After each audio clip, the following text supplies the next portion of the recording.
중고차가 싼 데는 다 이유가 있는 겁니다. 그래서 이 싸다고 함부로 사면 안 되는 게 바로 이 중고차죠. 그런데 이상하게요, 이 차들은 싼 이유가 상당히 어이가 없습니다. 고장 때문도 아니고 성능 때문도 아닙니다. 한국 사람 특성상 유독 이 차에 관심이 없습니다. 심지어 그 중에 한 대는 지금 아반떼보다도 가격이 더 싸고요. 더 충격적인 건 이 중에 어떤 차는 신차가가 5천 가까이 갔던 차가 지금은 1,000만 원 초반대라는 겁니다. 그래서 오늘 보여드릴 차는 이름만 들으면 아, 이 차 하고 존재 자체는 알지만은 이 차가 이렇게까지 싸졌다고? 할 만한 차들을 준비해봤습니다. 대망의 5위 수입차인데요. 신차가가 거의 5천을 육박하고 옵션도 풀옵션급인데 현재 중고차 시장에서는 소나타급으로 불리고 있는 바로 폭스바겐 파사트 GT입니다. 이 파사트 GT는요, 옵션에서 한번 놀라고 연비에서 한 번 더 자빠지십니다. 옵션이 HUD, 어댑티브 크루즈 컨트롤, 전자석 열선 시트, 거기다가 파워 트렁크까지 들어가 있고요. 그리고 이 폭스바겐 TDI 엔진 하면 연비 좋기로 엄청 유명한데요.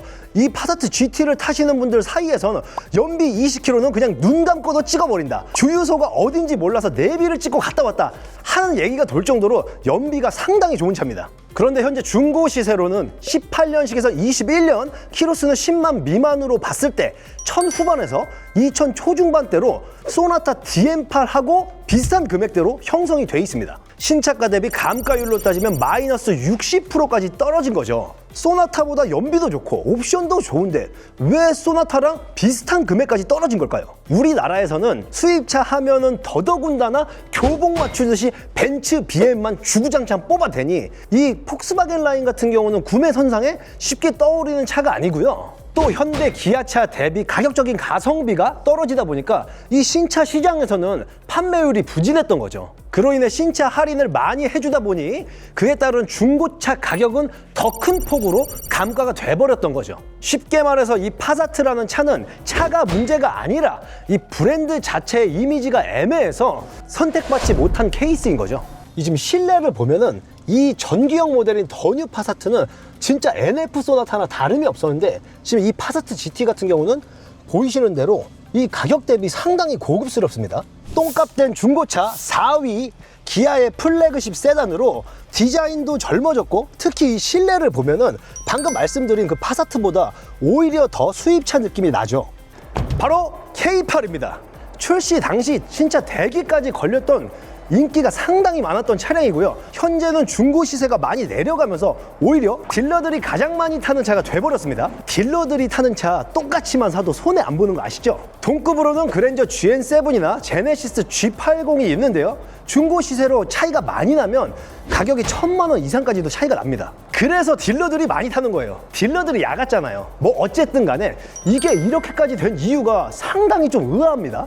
출시 당시가 코로나 시대 때랑 맞물렸었는데요. 전면부 디자인을 보시다시피 약간 마스크를 낀 듯한 모습을 띠고 있다 해서 코로나 에디션, KF94 마스크 에디션 이런 식으로 일각에서는 이 전면부 디자인을 보고서 놀림거리가 됐었는데요. 이 한국 차들은 이상하게도 이 차에 별명이 붙어버리면 그때부터 가격이 막 떨어지기 시작합니다. 물메기 에디션, 소나타 DM8, 로보캅 면도기 에디션, 그랜저 GN7 가격이 다 떨어졌죠. 이 디자인이 정말 중요한 부분입니다. 실제로 중고차를 구매하러 오시는 고객님들께서 한 50% 이상은 차량 성능이 아닌 이 디자인에 꽂혀서 구매하시는 경우가 많습니다. 결국 이 K8은요, 고질병이나 주행 성능이 문제가 아니고 이 선호받지 못하는 디자인 때문에 감가가 많이 됐다라는 거죠. 뒷좌석이 이렇게 넓다 보니까 좀 딜러들 중에서도 가족이 있는 이 패밀리카로 쓰려고 하는 이 연령대가 좀 있는 사람들이 많이 타더라고요. 솔직히 중고차 시장에서는요, 이 가격이라는 게 품질보다는 이 이미지랑 소문이 더 크게 작용을 합니다. 그래서 사람들이 별로라더라 라고 하면은 이 타보지도 않고 그냥 안 사버리거든요. 그래서 가격이 폭락을 하는 겁니다. 하이브리드 하면 가격이 다 비싸다고 생각하시죠? 근데 이상하게도 가격이 낮은 하이브리드가 있습니다. 바로 올류 K7 하이브리드입니다. 이유는 간단합니다. 이 올류 K7이 동시대에 나왔던 그랜저 IG가 있죠. 레전드 차량인데요. 그때 당시에 이 대형차의 어떤 수요를 그냥 씹어 삼켰다 할 정도로 그랜저 IG로 다 몰리면서 이 차가 외면을 받게 된 거죠. 거기다가 이 올류 K7 하이브리드가 16년도에 출시가 됐는데요. 그때 당시만 해도 이 하이브리드에 대한 어떤 사람들의 인식이 그렇게 긍정적인 반응이 아니었기 때문에 가격이 더더욱 박살이 난 거죠. 그렇게 해서 현재 17년에서 18년식으로 키로수를 10만 초반까지 보시면은 가격대는 한 1200에서 1500 선에 상태 좋은 매물을 구매하실 수가 있습니다. 실제로 그랜저 IG를 매장에 보러 오셨다가 이 올류 K7 하이브리드가 금액이 비슷해서 요걸로 이제 넘어가시는 경우도 많습니다. 그래서 그런지 요즘 중고차 시장에서는 이 올류 K7 하이브리드가 급부상을 하면서 중고차 시장에서는 판매량이 상당히 늘고 있고요. 전국적으로 현재 매물이 많지 않기 때문에 빠르게 연락 주셔서 좋은 기회 잡으시는 게 좋을 것 같습니다. 이 차 같은 경우 이제 키로수가 얼마나 되나요? 얘는 22만 한 8천 킬로. 오, 22만이면 너무 많지 않나요? 그렇지. 그렇지만은 살아남았다는 건 강하다는 증거다. 거의 다 왔습니다. 2위는 바로 BMW 3GT입니다. 이 BMW는 중고가 방어가 꽤 잘 되는 편인데요. 이상하게 이 GT 라인은 감가가 많은 편에 속합니다. 실내도 넓지, 운전하기 편한 해치백이지, 거기다가 연비도 좋고 거의 이론상으로는 완벽한 차인데요. 이상하게도 이 가격이 3 시리즈보다도 더 저렴합니다. 트렁크 공간 한번 보시죠. 골프채를 제가 볼 때는 이렇게 X자로 해서 한 3개 정도는 실을 수 있는 크기거든요. 상당히 넓습니다. 저는 솔직히 좀 나이대가 있다 보니까 3 시리즈보다는 이 GT가 조금 더 쓰임새가 있다는 생각이 들거든요. 저번 주에 오신 고객님께서 이런 얘기를 하시더라고요. 세단도 아닌 것이, SUV도 아닌 것이 약간 포지션이 애매하다. BMW를 타는 사람들은 이 감성을 삽니다. 이렇게 얘기를 하시더라고요. 여러분도 그렇게 생각하시나요? 그러니까 이 GT라는 거는요, 이 실용성은 좋은데 이 BMW 감성과는 좀 거리가 멀다, 이런 뜻 아닐까요? 그래서 사람들이 BMW 3 시리즈, 5 시리즈 아니면 X5, X6를 알아보지 이 GT 라인은 검색조차를 안 해보시거든요. 그렇지만 실제로 이 GT를 타고 계신 분들은 가격 대비 뭐 옵션, 성능, 승차감, 기타 등등 이 X5의 가성비 버전이다, 아니면은 오히려 X5보다 더 만족도가 높다라는 분도 많이 계십니다.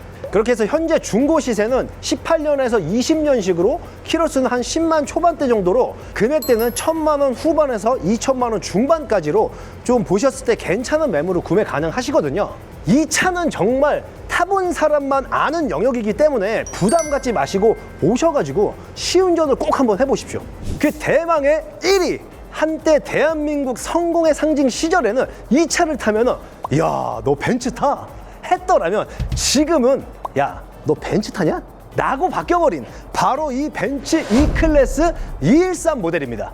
누군가는 말했습니다. 영원한 건 절대 없다고. 아니, 벤츠 E클래스가 이렇게까지 떨어질 줄 누가 알았겠습니까? 현재 20년식의 키로수 10만 미만으로 보면 2천만 원 중후반대면 구매가 가능하시고요. 물론 연식 키로수가 더 좋으면 3천만 원까지도 가는 게 있습니다만, 나는 연식 키로수를 좀 유하게 보겠다 하시고 벤츠 마크만 그냥 사겠다라는 마인드로 접근하시면 1,800, 1,900만 원에도 구매가 가능하십니다. 사실 요즘은 이 벤츠가 이 중국차라는 이미지가 워낙에 세져가지고 인터넷에서 좀만 좋게 얘기하면 무슨 나라를 팔아먹은 사람처럼 취급을 해버리고 이 디자인으로 뭐 이 어떻다 저떻다 말이 많은데, 우리 정말 솔직하게 얘기해볼까요? 이 디자인 솔직히 별론가요? 이 벤츠마크를 띄고 뭐 삼성이나 쉐보레 마크 들어가 있다 하더라도 이 괜찮은 디자인 아닌가요? 이 차가 지금 18년식인데 실내도 지금 이게 그랜저 IG랑 올류 K7이랑 같은 급인 거거든요. 이게 걔네들에 비해서 그게 별론가요? 아니, 감정 빼고 솔직히